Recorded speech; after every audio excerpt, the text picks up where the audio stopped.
Msanii mkongwe wa muziki wa Bongo Flava Seif Shabani maarufu kama Matonya, leo Alhamis Aprili 9 mwaka 2026 alifikishwa mahakamani katika eneo la Shanzu, kaunti ya Mombasa nchini Kenya, akikabiliwa na shtaka la ubakaji.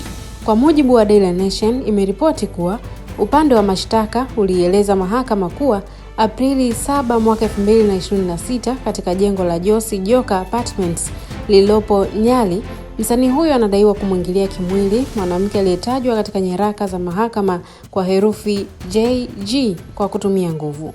Matonya, ambaye anafahamika zaidi kupitia wimbo wake maarufu Vaileti, alishtakiwa kwa kosa hilo chini ya kifungu cha 3 kifungu cha kwanza a kikisomwa pamoja na kifungu cha 3 cha sheria ya makosa ya kingono nchini Kenya.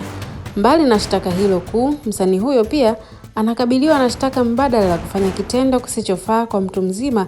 Mahakama iliambiwa kuwa alimgusa mwanamke huyo sehemu zake za siri bila ridhaa yake.